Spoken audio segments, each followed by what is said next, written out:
బలహీనత అనగానే రెండు విధాలైన బలహీనతలు ఉంటాయి. ఒకటి శారీరక బలహీనత, ఒంట్లో ఉన్న బలహీనతలు అనగా మనకు తెలుసు, నరాల బలహీనత, కండరాల బలహీనత, ఎముకల బలహీనత, కళ్ళ బలహీనత, కాళ్ల బలహీనత, పాదాల బలహీనత, ఇవన్నీ బలహీనతలు, శరీర సంబంధమైన బలహీనత.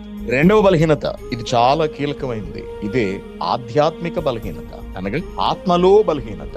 ఆధ్యాత్మిక బలహీనత అనగా ఆత్మలో బలహీనత, మనస్సునందు బలహీనత, భక్తినందు బలహీనత.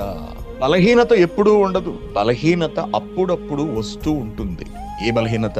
శారీరక బలహీనత కావచ్చు, ఆధ్యాత్మిక అనగా ఆత్మలో బలహీనత అయినా సరే కావచ్చు. ఎప్పుడూ ఉండదండి, అవసరాన్ని బట్టి వస్తుంది. పరీక్షించు నిమిత్తము కూడా వస్తుంది. పరీక్ష ఎలా జరుగుతుంది? ఆధ్యాత్మిక బలాన్ని పరీక్షించడానికి పరీక్ష ఎలా జరుగుతుంది? ఆ పరీక్ష అపవాది వలన లేదా శోధకుడి వలన జరుగుతుంది. శోధన మానవులను బలహీనతలలోనికి నెడుతుంది. ఏ బలహీనత?